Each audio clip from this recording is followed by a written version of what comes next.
إنك حميد مجيد اللهم بارك على محمد وعلى آل محمد كما باركت على إبراهيم وعلى آل إبراهيم إنك حميد مجيد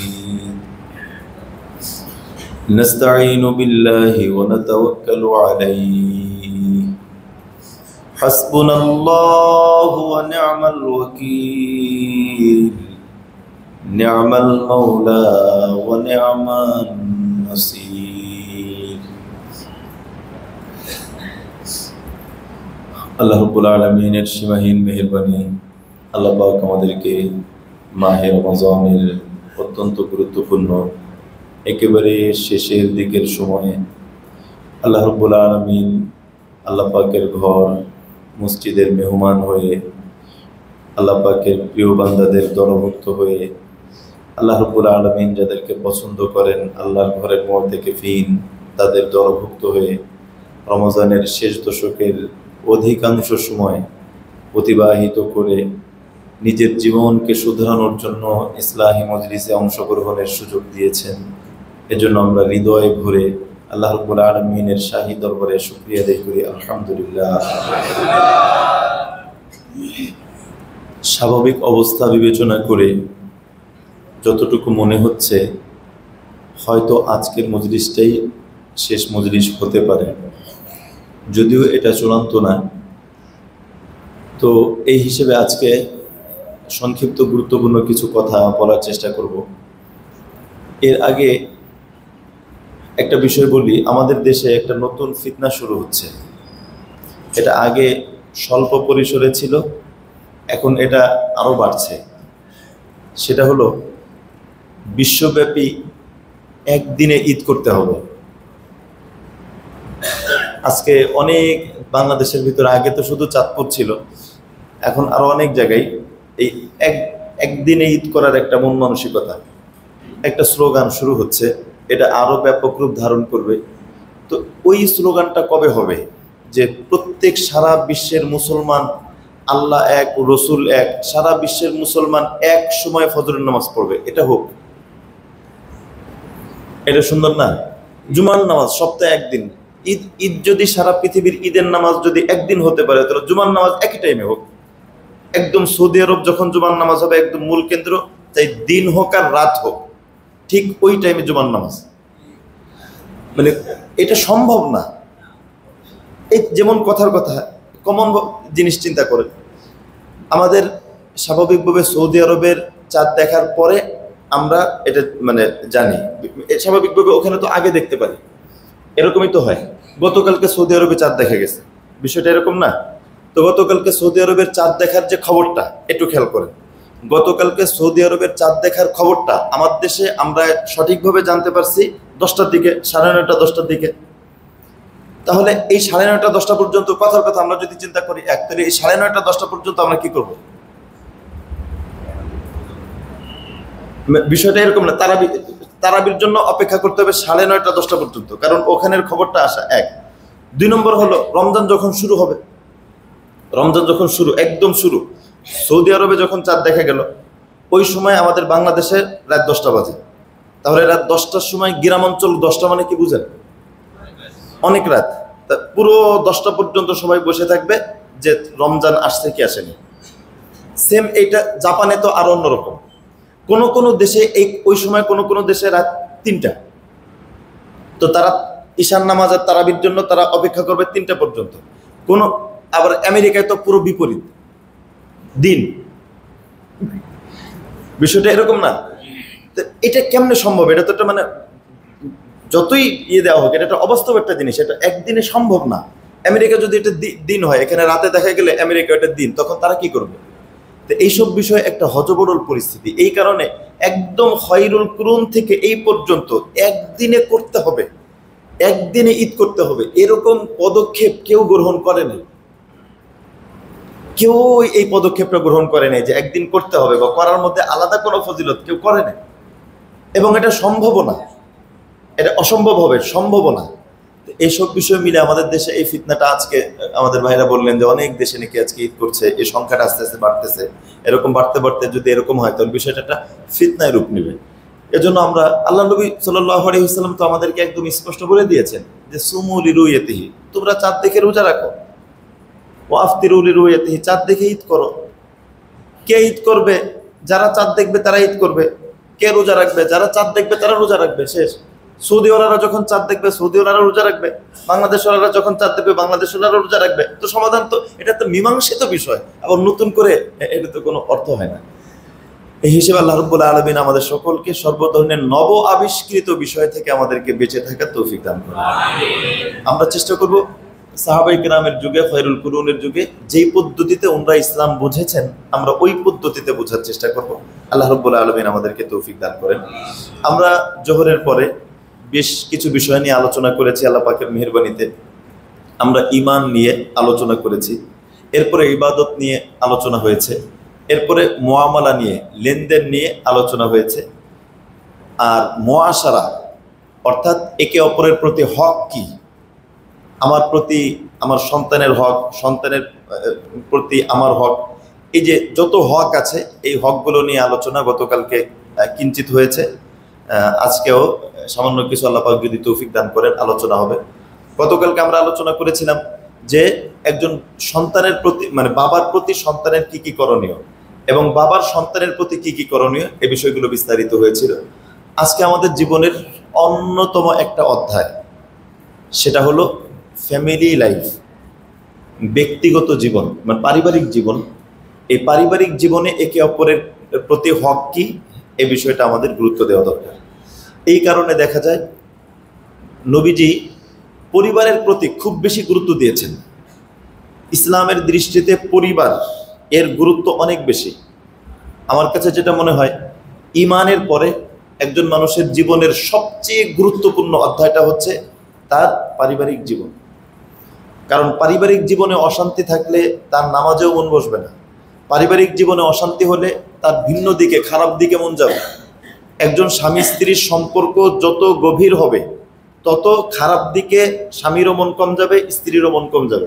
দুইজনের মধ্যে সম্পর্ক যদি শয়তান ফাটল ধরাতে পারে তাহলে অনেক, মানে দুইজন কেন্দ্রিক দুইটা পরিবারের কারো ঘুম নাই, দুইজন কেন্দ্রিক অনেক ঝামেলা।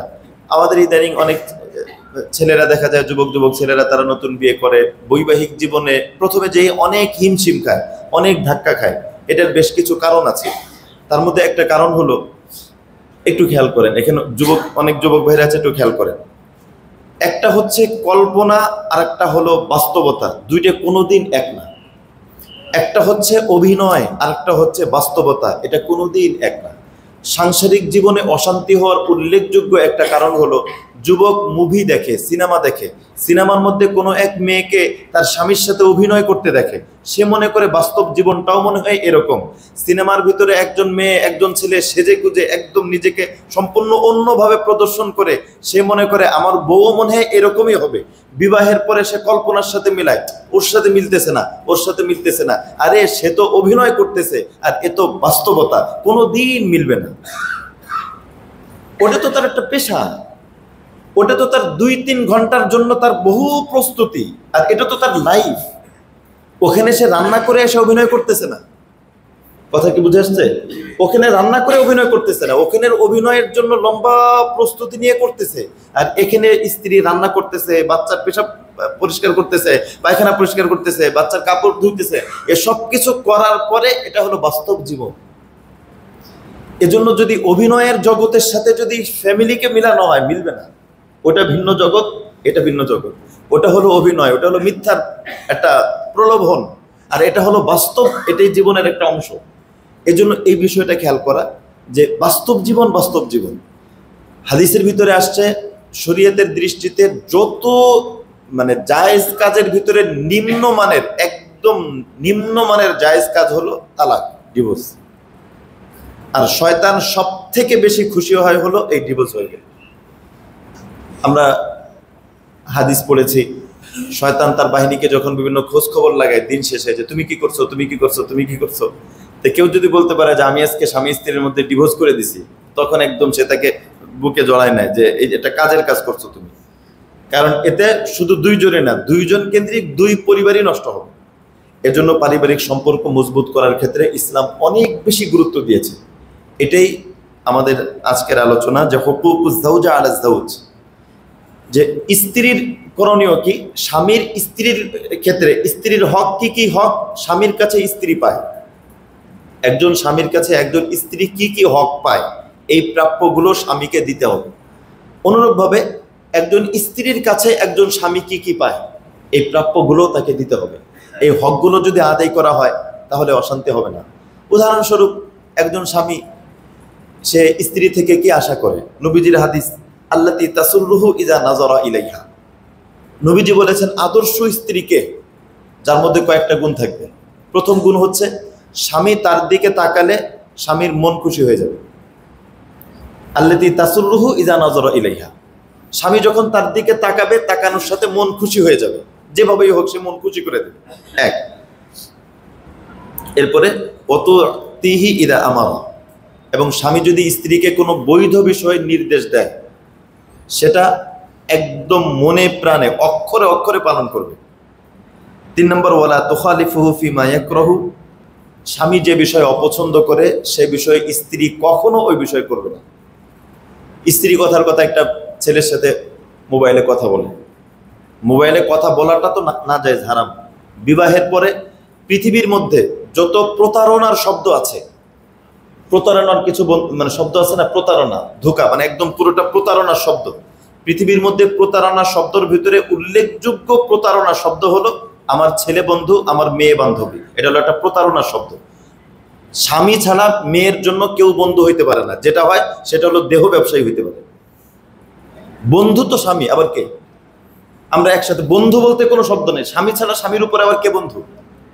আর স্বামী যদি বলে যে এ আমার বান্ধবী, বান্ধবী আবার কে? স্ত্রী ছাড়া আবার বান্ধবীকে? এই জিনিসগুলো খেয়াল রাখা দরকার।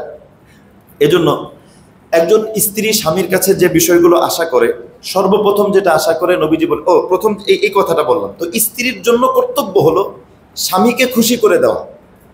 স্বামী যখন কথা বলবে, স্বামী যখন ঘরে আসবে, এজন্য নবীজি বলেছেন সর্বপ্রথম ঘরে ঢোকার পরে সালাম দেওয়া, ঘরে ঢোকার পরে সালাম দেওয়া। আর স্ত্রীকে বলেছেন তোমার স্বামী যদি বাহির থেকে আসে তুমি তার সাথে হাসি মুখে তার সাথে সাক্ষাৎ করো, এটা জরুরি। ঘরের কাজ থাকতে পারে, বিভিন্ন বিষয় থাকতে পারে। স্ত্রীর কাজ হচ্ছে স্বামী বিভিন্ন টেনশন করে ঘরে আসছে, আসার সাথে সাথে তার মাথার মধ্যে দুঃসংবাদ না দেওয়া। আমরা এখানে সাহাবায়ে কিরামের জীবনী দেখি, সাহাবায়ে কিরামের জীবনী কেমন ছিল। নবী সাহাবী আসছেন, দূর থেকে সফর করে আসছেন, আসার পরে ওই রাত্রেই ওনার একটা আদরের সন্তান ছিল, ওই সন্তান মৃত্যুবরণ করেছে। স্ত্রী চিন্তা করলো যে এই খবরটা যদি স্বামীকে দেয়, অনেক বেশি, মৃত্যু তো মারা তো গেছে, আল্লাহর জিনিসের নিয়ে তো গেছে, নিয়েই গেছে, এখন এই খবরটা যদি তাকে দেয় তাহলে অনেক বেশি কষ্ট পাবে, এত দূর সফর করে আসছে। স্ত্রী করছে কি, তার লাশটাকে ঢেকে রাখছে, এক পাশে রাখছে। আসার সাথে সাথে স্বামী বলছে ছেলে কোথায়? বলেছে ছেলে আরামে ঘুমোচ্ছে। মিথ্যা কথা তো বলিনি, আরামে ঘুমোচ্ছে। এরপরে সব খোঁজখবর নিয়েছে, সবকিছু, আপনি একটু ফ্রেশ হয়ে নেন। একদম ফ্রেশ হয়েছে, গোসল টোসল করে একদম পুরো ফ্রেশ হয়েছে। তাদের ভিতরে শারীরিক সম্পর্কও হয়েছে, মানে এতটা ফ্রি, একদম একদম পরিপূর্ণ ফ্রেশ। স্বামীর ব্রেন একদম ফ্রেশ হয়ে গেছে, বাইরে থেকে আসার পরে স্ত্রীর সাথে সবকিছু স্বাভাবিক। তখন স্ত্রী বলছে আপনাকে একটা প্রশ্ন করি, উত্তর দিবেন? বলো।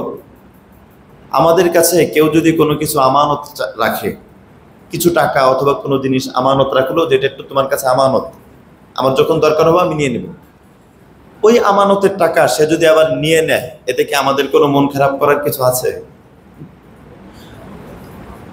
কতটা বিচক্ষণ, কতটা বুদ্ধিমতী। তো স্বামী বলছে না, এত মন খারাপ করার কি আছে, আমাদের কাছে আমানত রাখছে, সেটা তার আমাদের না, আমাদের কাছে আমানত রাখছে, তার যখন দরকার হবে সে নিয়ে নেবে। বলছে মন খারাপ করবেন না তো। আল্লাহ রাব্বুল আলামিন আমাদেরকে একটা সন্তান আমাদের কাছে আমানত রেখেছিলেন, ওই সন্তান আল্লাহ পাক নিয়ে গেছে।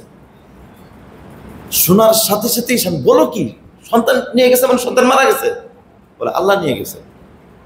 আসুন আমি আপনাকে দেখাই। পরে দেখে সন্তানের মৃত্যু দেহ। স্বামী বলতেছে এই কথা তুমি আমাকে কি বলতেছো, তুমি সন্তান মারা গেছে এই খবর আমাকে দেওয়া নেই? পরে বললেন যে আমি চিন্তা করলাম আপনার কষ্ট হবে, দূর থেকে সফর করে আসছেন, কষ্ট হবে, আর এখন আপনাকে এই দুঃসংবাদটা দিয়ে কিছু তো করার নাই, আল্লাহর জিনিস আল্লাহ নিয়ে গেছে, শুধু শুধু আপনাকে আমি পরেশান করতে চাই না। ওই স্বামী নবীজির কাছে চলে গেছে, ইয়া রাসূলুল্লাহ হালাত এই।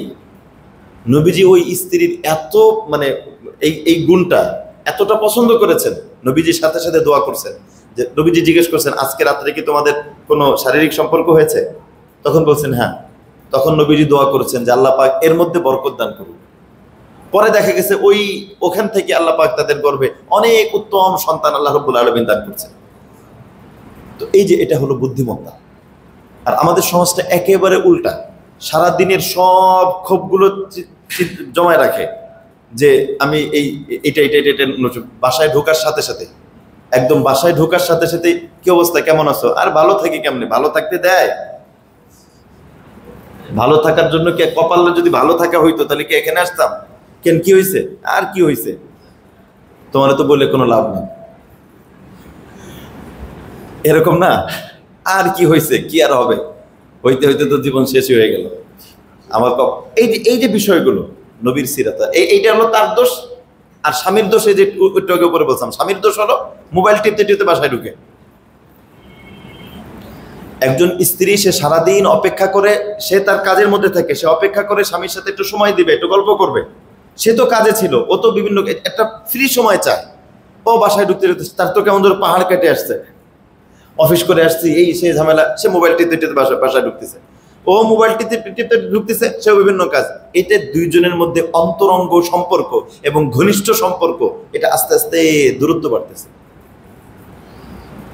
এই জায়গায় আরেকটা কথা বলি, সেটা হলো আমাদের নিজেদের জীবনের একটা সৌন্দর্য আছে।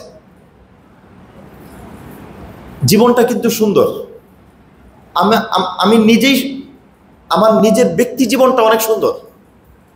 আমি অনেক সময় বাজে জিনিস চিন্তা করে এই সৌন্দর্যটা নষ্ট করে দিই। ব্যক্তি হিসেবে আমাদের জীবন কিন্তু অনেক সুন্দর, আমি যদি আমার জীবনকে নিয়ে চিন্তা করি। কিন্তু অনেক সময় দেখা যায় আমরা ফাউ চিন্তা করি। আমাদের যতটুকু ইনকাম আছে, আমার সংসার চলতেছে, স্বাভাবিকভাবে চলতেছে, কিন্তু আমার বাড়তি পেরেশানি, এই চাপের পর চাপ, চাপের পর চাপ, চাপের পর। একজন স্বামী সে এত বেশি লোড নিছে, বাসায় আসতে আসতে কথার কথা 11টা 12টা বেজে যায়। এরপর আসার সময় আবার 10-15 ফাইল নিয়ে আসে, এটা সাইন করা লাগবে, এটা কাজ করা লাগবে। এরপর আবার তো সাংসারিক জীবনটা কোথায়? আপনি বিয়ে করছেন কেন? একদম রাত 11টা 12টা পর্যন্ত যদি অফিসের কাজ করে বাসায় যদি 10-12টা ফাইল নিয়ে আসেন সাইন করতে, তো বউ তো লাগে না, তো এটাই তো যথেষ্ট। বুঝে আসছে না বিষয়টা? তাকেও তো সময় দেওয়া লাগবে। একজন মেয়ে, সেও তো অপেক্ষায় থাকে, সে পরিবার। তখন দেখা যায় মেয়ে যখন দেখে যে দূর উনি একটা জিনিস ব্যস্ত, তখন ওই মেয়েও সেও ব্যস্ত হয়ে যায়, কোনো না কোনো দিক দিয়ে সেও ব্যস্ত হয়ে যায়। হয়তো কেউ ফেসবুকে ব্যস্ত হয়ে যায়, অথবা কেউ যে কোনো দিক দিয়ে ব্যস্ত হয়ে যায়। এবার স্বামীও ব্যস্ত, স্ত্রীও ব্যস্ত, শেষ পর্যন্ত নষ্ট হয় যেটা, সংসারটা নষ্ট হয়, শান্তিটা নষ্ট হয়, সংসারের ভিতরে শান্তি হয় না। এজন্য পরিবারকে সময় দেওয়া। স্ত্রীর দায়িত্ব হচ্ছে স্বামীকে খুশি রাখা, আর স্বামীর দায়িত্ব হচ্ছে স্ত্রীকে খুশি রাখা। এজন্য কয়েকটা বিষয়। 1 নম্বর হচ্ছে হুসনুল মুআমালা। স্বামীর কর্তব্য হুসনুল মুআমালা, উত্তম আচরণ। এক্ষেত্রে উত্তম আচরণের ক্ষেত্রে নবীজির সিরাত একদম পূর্ণ অনুসরণীয়। নবীজির যে আচরণগুলো ছিল স্ত্রীদের সাথে, কেমন পারিবারিক জীবনের কিছুটা খুঁটিনাটি সমস্যা, এগুলো কি নবীর মানে নিজেদের মধ্যে কিছুটা, এটা তো নবীর আমাদের শিক্ষার জন্য তো নবীর জীবনও আমরা দেখি। আয়েশা সিদ্দিকা রাদিয়াল্লাহু তাআলা আনহার কাছে নবীজি আছেন, হযরতে যায়েনব নবীজির আরেক স্ত্রী নবীজির জন্য একটা পাত্রের মধ্যে একটু খাবার পাঠাইছে। আয়েশা রাদিয়াল্লাহু তাআলা আনহার কাছে নবীজি বসা, হযরত যায়েনব নবীজির কাছে খাবার পাঠাইছে। আয়েশা রাদিয়াল্লাহু তাআলা হাত দিয়ে ধরে যে পাত্রটা ছিল, পাত্রে এমন জোরে আঘাত করছে, পাত্র পড়ে একদম টুকরা টুকরা হয়ে গেছে। আমার কাছে নবীজি এসে তোমার তো মায়া দেখাতে হবে, খাবার আমি দিতে পারবো না? আমার কাছে নবীজি আসতে, তো উনি কেন এখন খাবার পাঠাবে? এই যে নিজেদের ভিতরে এই যে একটা বিষয়। রাসূল সাল্লাল্লাহু আলাইহি ওয়াসাল্লাম কি বললেন? নবীর আদর্শ। স্ত্রীদের ভিতরে যদি কোনো ঝামেলা হয়, অথবা স্ত্রীর যদি আচরণটা এরকম হয়, আমাদের এখানে স্বাভাবিক একদম জোরে একটা থাপ্পড় দিয়ে, একদম কান ধরে একটা থাপ্পড়, এই তুই পেয়ালা ভাঙলি কা, এরকম না? নবীজি কি বললেন? আয়েশা তুমি অনেক খারাপ একটা কাজ করছো, মারাত্মক খারাপ একটা কাজ করছো, কাজটা খুব খারাপ করছো, ঠিক করো না, এই বাটিটা তোমাকে বাটির কাফারাত জরিমানা দিতে হবে, কেন তুমি এটা করলে? হঠাৎ রাগ হয়ে গেছিল তো। আর স্বাভাবিকভাবে জানি না, মানে কিতাব থেকে বা আমাদের ব্যক্তি লাইফ থেকে যতটুকু বুঝি যে মানে মেয়েদের রাগ অনেকটা সিলভারের পাত্রের মতো, হঠাৎ গরম হয়ে যায় আবার হঠাৎ ঠান্ডা হয়ে যায়। সিলভারের পাত্র যেগুলো আছে না, মানে অনেক গরম, এর মধ্যে পানি দেবেন দেখবেন আবার সাথে সাথেই ঠান্ডা, হঠাৎ গরম হয়ে গেছে আবার হঠাৎ ঠান্ডা হয়ে গেছে। হযরত আয়েশা তখন বুঝলেন যে না, ভুল হয়েছে। তখন নবীজি ওই যে খাবার নিয়ে আসছে ও যদি আবার যায় রিপোর্ট দিবে না যে পাত্র ভেঙে ফেলছে, তাহলে তো ওখানে এই জায়গা তো ঝামেলা হলো, ওই জায়গা আবার ঝামেলা হবে না। নবীজি বলেন তুমি দাঁড়াও, অপেক্ষা করো, তোমার কাছে পাত্র আছে এরকম সেম এরকম পাত্র আছে, দেখতে হবে, দেখো আছে কিনা, আছে কেটে দিয়ে দাও, এই পাত্র দিয়ে দাও। আর তোমাকে তাকে বলছে তুমি এটা বললো না, বাস পাত্র দিয়ে দিছিল, আবার পাত্র দিয়ে দিছে। হযরত জাইনাব তো বলছেন মাশাআল্লাহ, নবীজির জন্য খাবার পাঠাইছেন, নবীজি খাবার খেয়ে সুন্দর করে পাত্রটা ফেরত পাঠাইছে। ওই খাবার যে কারো পেটে যায়নি, সাথে খাবারও গেছে সাথে পাত্রও গেছে, এই খবর আবার তার কাছে যায়নি। কথা বুঝে আসছে? এই জন্য এখানে বড় একটা বিষয় হচ্ছে হুসনুল মুআমালা। কুরআনুল কারীমের মধ্যে আল্লাহ রাব্বুল আলামিন বলেছেন ওয়াশিরুহুন্না বিল মারুফ, তোমরা স্ত্রীদের সাথে সুন্দর ব্যবহার করো। এই জায়গায় আমাদের হযরত একটা চমৎকার ব্যাখ্যা করেন, সেটা হলো একজন বাবা সে যখন তার মেয়েকে স্বামীর হাতে তুলে দেয়, একজন বাবা একটা মেয়েকে কত বছর পর্যন্ত লালন পালন করে, 16 বছর 17 বছর 20 বছর 25 বছর, এই দীর্ঘ সময়ের ভিতরে সব আনন্দ, ওই বাবার আনন্দ ফুর্তি কিন্তু এই মেয়েকে নিয়ে ঘুরতে যায়, এই মেয়ের সাথে গল্প করে, এই পুরো বাবার পুরো ঘরটা আলোকিত করে এই মেয়ে। এত বছর এই মেয়ের পেছনে বাবার কত শ্রম যায়, কত টাকা যায়, কত মেহনত যায়, কত কিছু যায়। এই এত বছরের সাধনা, এই দীর্ঘ এত বছরের সাধনা সে একজন ছেলের হাতে তার এই আমানতটাকে তুলে দেয়। আল্লাহ রাব্বুল আলামিন কোরআনের মধ্যে বলেছেন তুলে যে দিল, যে আমি আমার মেয়েকে তোমার হাতে তুলে দিলাম। আল্লাহ রাব্বুল আলামিন বলেছেন মেয়ের বাবা তো মেয়েকে তুলে দেয়, সাথে আল্লাহ রাব্বুল আলামিন আল্লাহ নিজে একটা কথা বলে দেন এই সময় ছেলেকে। আল্লাহ বলে দেন ওয়াশিরুহুন্না বিল মারুফ, এই ও তো তার মেয়ে দেশে, আমি কিন্তু আমার বান্দি দিছি, আমার একজন বান্দি, আমার সৃষ্টি, আমি তাকে দিছি, তার সাথে ভালো ব্যবহার করবো। এ কথা বলার পর আমাদের শায়েখ বলেন যে এরকম যদি হয় যে কোনো র্যাব অফিসার, একদম র্যাব প্রধান, উনি যদি তার মেয়েকে কোনো একজন ছেলের হাতে তুলে দেওয়ার পরে যদি বলে যে মেয়েটার দিকে খেয়াল রাখো, চলে ওই ছেলে মেয়ের সাথে খারাপ ব্যবহার করবে?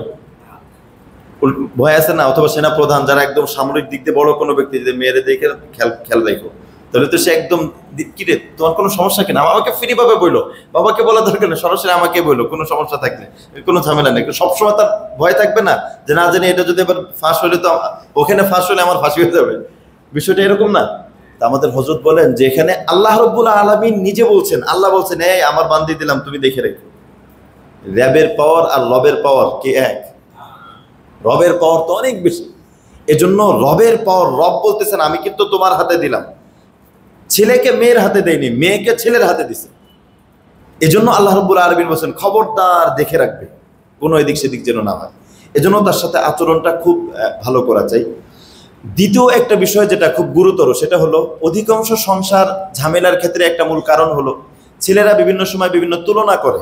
মেয়েরা তুলনা পছন্দ করে না, ছেলেরা কেউ পছন্দ করে না, তুলনা পছন্দ করে না। আপনি সরাসরি বলবেন, তুলনা যদি করা হয় কিরে তুমি ভালো করে পড়ো না, অমকের চেয়ে তো ভালো করে, এই তুলনাটা মানুষ খুব খারাপ মনে করে। হুজুর আপনি এরকম করেন, অমুক হুজুর তো এরকম করে, আরে ভাই অমুক হুজুরের কথা বলবেন, আমার কথা থাকলে আপনি আমাকে বলেন। তুলনা মানুষ পছন্দ করে। আপনাকে যদি তুলনা করা হয় তাহলে কেমন লাগবে?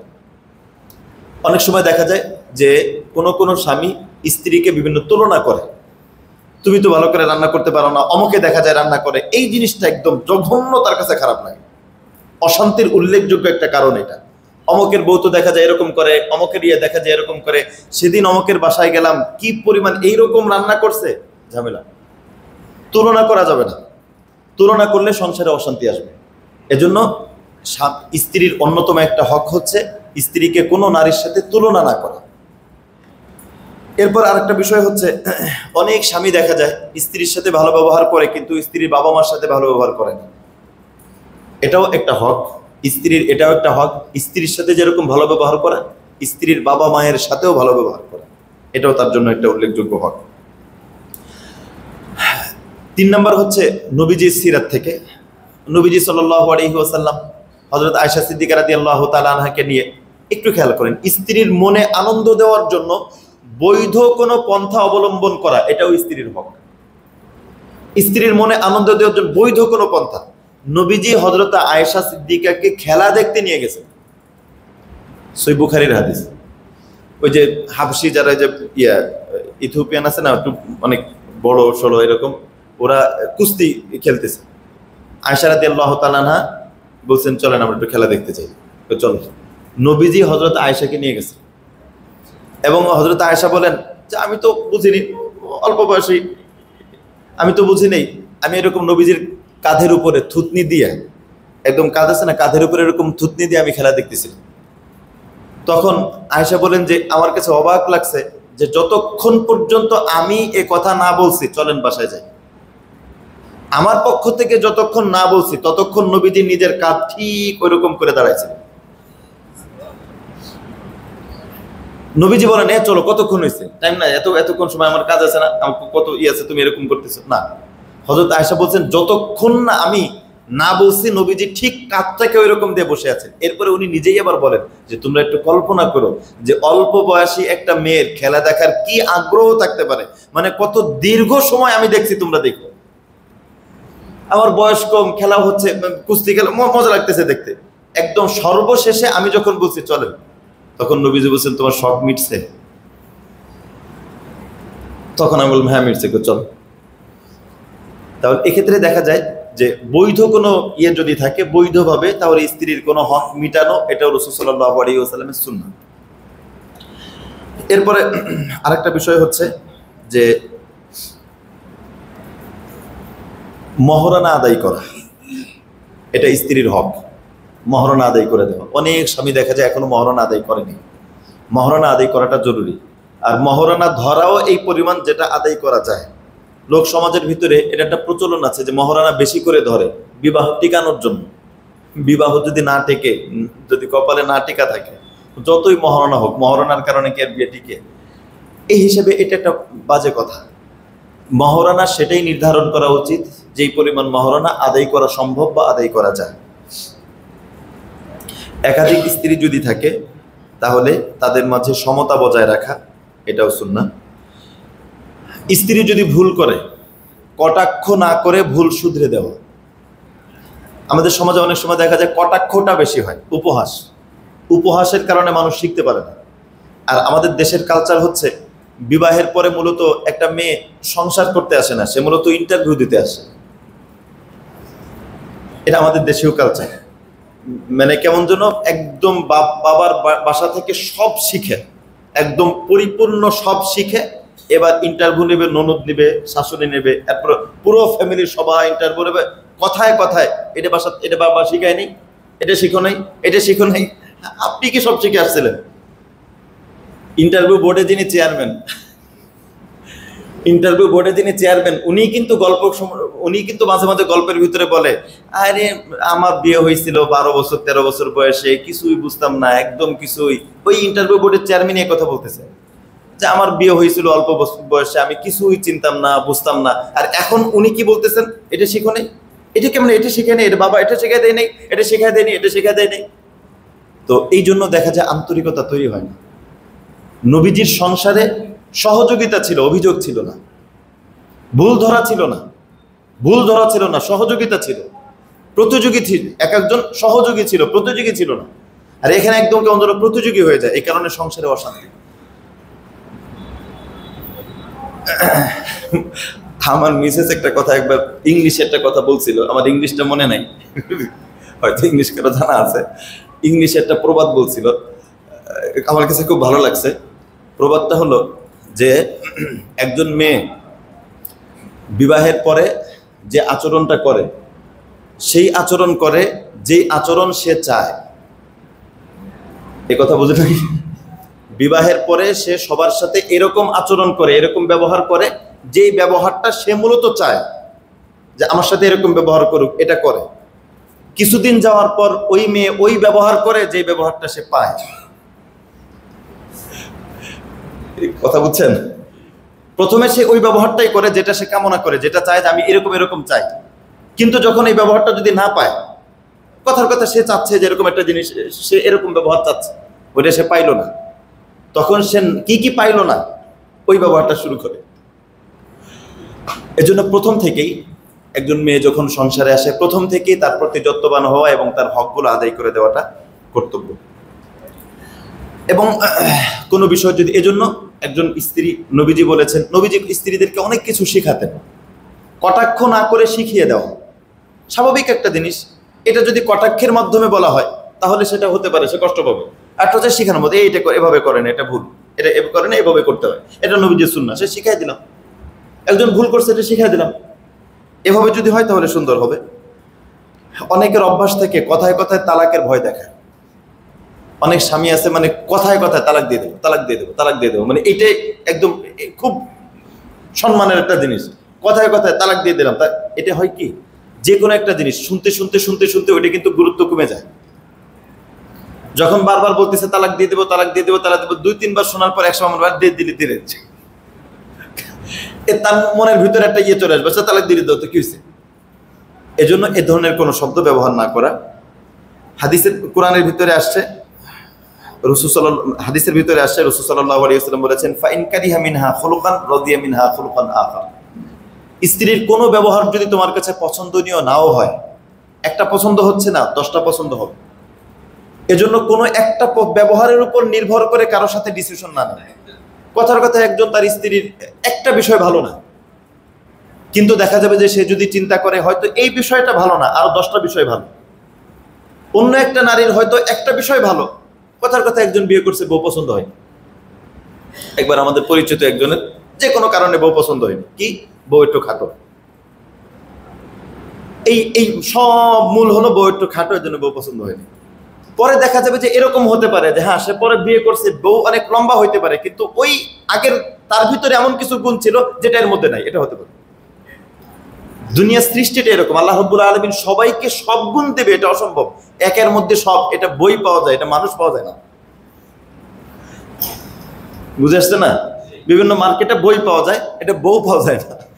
একের মধ্যে সব, এর বই আছে কি নাই? বউ নাই।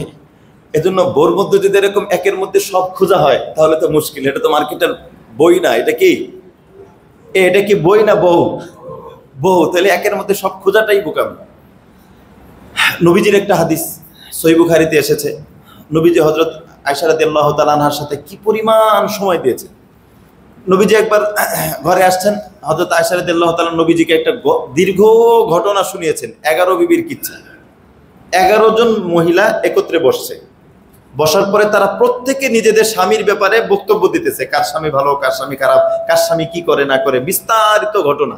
নবীজি হযরত আয়েশা বলছেন, নবীজি চুপচাপ করে পুরো ঘটনা শুনছেন। এজন্য স্ত্রীরা যদি কখন এর থেকে বুঝে আসে, স্ত্রীদের সাথে গল্পও করা। নবীজি হযরত আয়েশার সাথে দুনিয়া কেন, এটা তো কোনো দিনের বিষয় না, উনি গল্প করছেন, নবীজি শুনছেন। তো স্ত্রীর সাথে এরকম গল্প করা এটাও সুন্নাহ। হযরত আব্দুল্লাহ ইবনে আব্বাস রাদিয়াল্লাহু তাআলা আনহু বলেছেন, ইন্নী লা উহিব্বু আন আতাযায়্যানা লিল মারআতি কামা উহিব আল মারআতু লিয-যাওজ। হযরত আব্দুল্লাহ ইবনে আব্বাস রাদিয়াল্লাহু তাআলা আনহু বলেন, আমি এটা পছন্দ করি, একজন পুরুষ, একজন স্ত্রী সে স্বামীর জন্য যেরকম সাজুগুজু করে, একজন স্বামীরও উচিত স্ত্রীর জন্য পরিপাটি থাকা। এটা স্বামীরও উচিত যে স্ত্রীর জন্য পরিপাটি থাকা, একদম পরিষ্কার পরিচ্ছন্ন থাকা, যেন স্ত্রীও খুশি হয়। অনুরূপভাবে স্ত্রীরও অনেক কিছু কর্তব্য আছে স্বামীর উপরে, অনেক কিছু বিষয় কর্তব্য। আমি সংক্ষেপে শুধু শিরোনামগুলো বলি।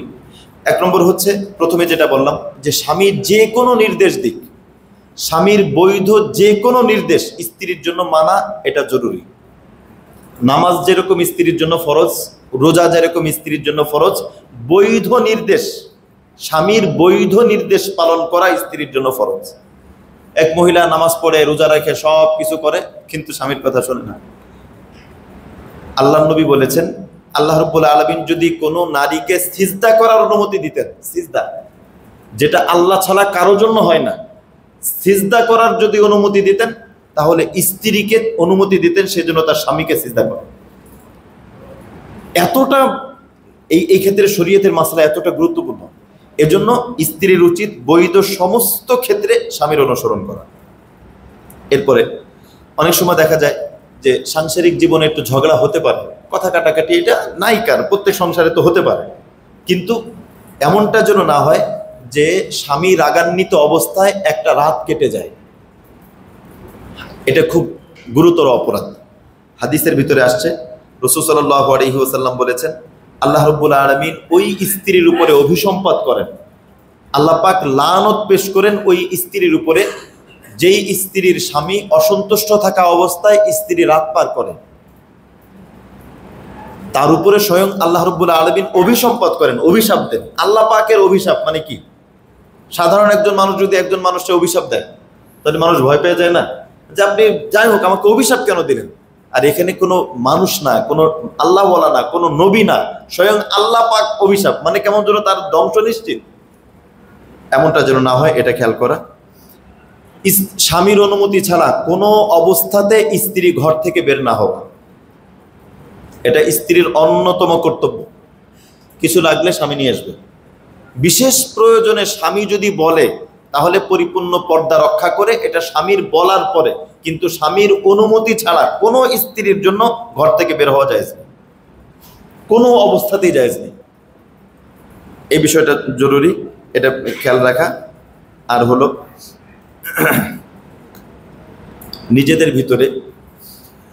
নিজেদের ভিতরে স্বামী স্ত্রীর ভিতরে যদি কোনো কারণে মনোমালিন্যতা হয়, একটু খেয়াল করেন, খুব গুরুত্বপূর্ণ একটা বিষয়।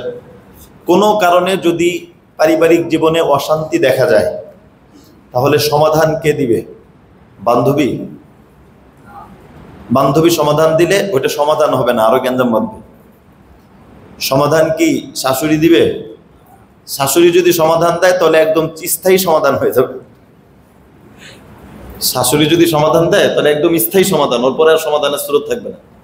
সমাধান কে দিবে? আল্লাহ পাক কোরআনের মধ্যে বলছেন, ওয়াল্লাতী তাখাফুনা নুশুযাহুন্না, যদি তোমাদের স্ত্রীরা অবাধ্য হয়ে যায় তাহলে সেক্ষেত্রে সমাধানের স্রোত কি? কোরআন সমাধান দিবে। সমাধান কে দিবে? কোরআন সমাধান দিবে। কোরআন কি সমাধান দেয়? ফাইজুহুন্না, সর্বপ্রথম সমাধান ওই স্ত্রীকে নসিহা করো, উপদেশ দাও, ভালো ভালো কথা বলো, তোমার থেকে আমি এটা আশা করি না, ভালো ভালো কথা, সুন্দর করে ভালো নসিহামূলক কথা বলো। এটা হলো প্রথম ধাপ। এই ভালো কথার পরেও যদি সে ভালো না হয় তাহলে দ্বিতীয় ধাপ, ওয়াহজুরুহুন্না ফিল মাদাজি', বিছনা আলাদা থাকো, বলো তোমার সাথে আমি থাকবো না, আলাদা রুমে থাকো, আলাদা বেডে থাকো। আর এক রুমে যদি থাকা, যদি রুমই একটা হয়তো আলাদা রুমে কি করবে?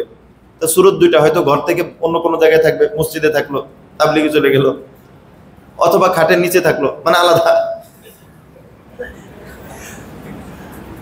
এটা মূলত এটা মানে একটা ব্ল্যাকমেইল আর কি, মানে মেন্টালি ব্ল্যাকমেইল, মানে মানসিকভাবে বোঝানো যাবে কষ্ট পেয়েছি। তা একজন ভদ্র অথবা একজন বিবেকবান একটা মানে একজন নারী, সে তো এটা কোনোদিন মানতে পারবে না যে তার স্বামী অসন্তুষ্ট হয়ে আলাদা থাকবে, যদি বুঝবুদ্ধি থাকে। আর বুঝবুদ্ধি না থাকলে তো সেটা স্বামী থাকলে কি না থাকলে কি, ঘরে থাকলে কি আর বাইরে থাকলে কি, খাটের উপরে থাকলে কি আর নিচে থাকলে কি, এটা তো ভিন্ন কথা। এরকম যদি হয় যে না, তার ভিতরে বিবেক আছে, তাহলে অবশ্যই এটা তার বিবেকে নাড়া দিবে যে স্বামী এত কিছু করতেছে, তার টাকা দিয়ে আমি চলতেছি, তার টাকা দিয়ে সংসারের খরচ আসতেছে, এত কিছু হচ্ছে, আজকে সে আমার থেকে দূরে, অবশ্যই তার কাছে খারাপ লাগবে। এতেও যদি না হয় তাহলে আল্লাহ বলেছেন ওয়াদরিবুহুন্না, হালকা শাসন করো, হালকা, দাগ যেন পড়ে না যায়, হালকা শাসন। কথা বুঝে আসছে? এটা কোরআনের আয়াত, হালকা শাসন করা। যে তোমার সেদিন বললাম, এরপরে ঠিক হইলে না, মানে রাগ করে ঘর থেকে বাইরে থাকলাম, একবার ফোনও দিলে না, হালকা শাসন যেন ঠিক হয়ে যায়। হালকা শাসনেও যদি ঠিক না হয়, ফাইন আতাআনাকুম ফালা তাবগু আলাইহিন্না সাবিলা, এরপরও যদি ঠিক না হয় তাহলে ফাইন খিফতুম শিকাক বাইনিহিমা ফাবআসু হাকামান মিন আহলিহি ওয়া হাকামান মিন আহলিহা। এবার একদম চূড়ান্ত ধাপের দিকে যাচ্ছে। এতক্ষণ পর্যন্ত এই পর্যন্ত হলো নিজেদের ভিতরে ছিল, এই পর্যন্ত এই খবরটা কেউ জানবে না, এই পর্যন্ত খবরটা কেউই কি জানবে না, একদম কেউই না। স্বামীর বন্ধুও জানবে না, স্ত্রীর বান্ধবীও জানবে না, স্ত্রীর মাও জানবে না, এই 3টা ধাপ অতিক্রম করা পর্যন্ত। কিন্তু 3 ধাপে যদি কাজ না হয়, এবার মামলা বাহিরে গেল। আর ঘরের মামলা যখন বাহিরে যায়, ওই মামলা আর ফেরত আসে না। এটা একটা খুব গুরুতর হয়ে যায় ঘরের বিষয় যখন বাহিরে চলে যায়। এবার হলো কোরআনের বিধান, ফাইন খিফতুম শিকাকা বাইনিহিমা ফাবআসু হাকামান মিন আহলি। ছেলে তার পরিবারকে জানাবে, ছেলে পরিবারকে জানাবে, মেয়েকে বলবে তুমি তোমার পরিবারকে জানাও। আমাদের একটা সালিশ, বাংলায় বলে সালিশ, এটা কিন্তু আরবি শব্দ থেকে আসছে। আরবি শব্দ হলো সালিস।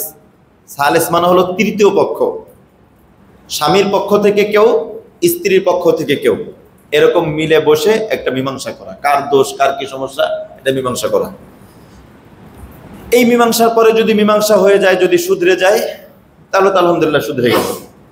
এই 4র্থ ধাপের পরেও যদি শুধরে না যায়, এই সালিসেও কোনো কাজ হয়নি, সালিসেও কোনো কাজ হয়নি, যে মেয়ে যা তাই, তখন শরীয়ত বলে তখন তাকে 1 তালাক দাও।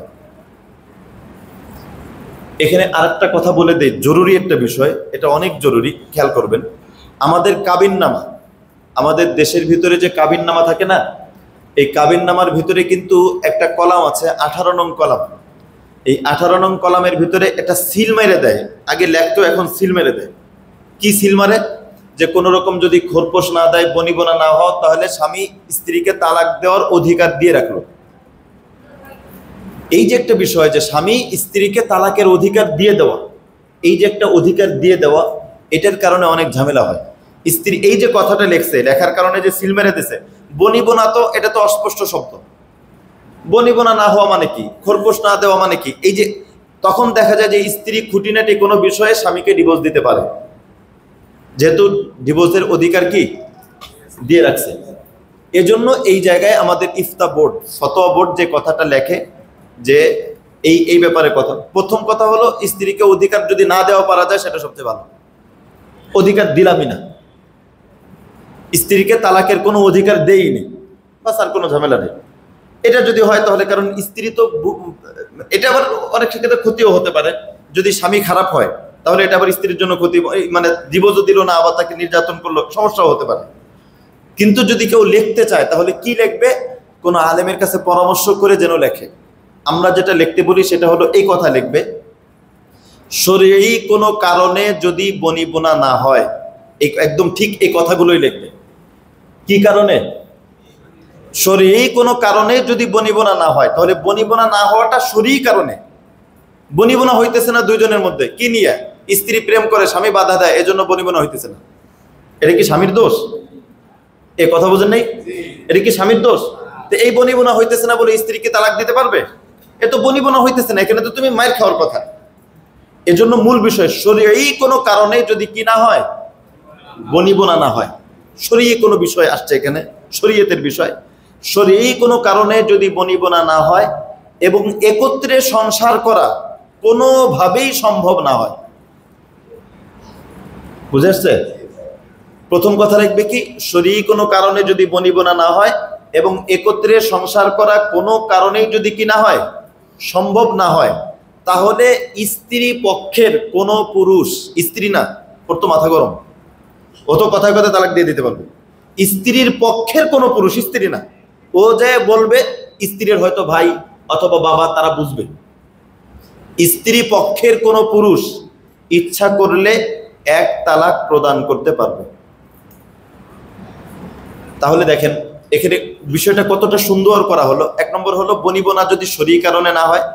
2 নম্বর হলো প্রথমবারই বনিবনা হয়নি, প্রথমবারই ডিভোর্স না, কোনো কারণে সংসার করার চেষ্টা করছে, চেষ্টা করার পরেও হয়নি, এরপরে তালাকটা দেবে স্ত্রী না, স্ত্রীর পক্ষের কোনো পুরুষ, ভাই অথবা বাবা।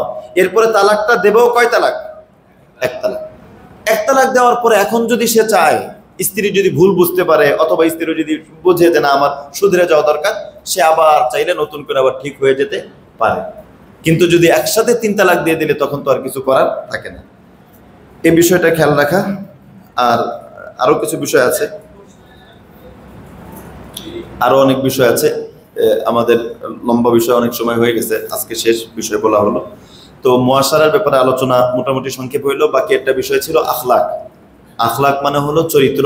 আমি এক কথায় বলি যে অভ্যন্তরীণ যে বিষয়গুলো থাকে সেই বিষয়গুলো শুধরানো। অভ্যন্তরীণ বিষয়, লোভ এটা ভিতরের বিষয়, লোভ দেখানো এটা ভিতরের বিষয়, অহংকার এটা ভিতরের বিষয়। এই ভিতরের বিষয়গুলো শুধরানো, এটার নাম হলো আখলাক।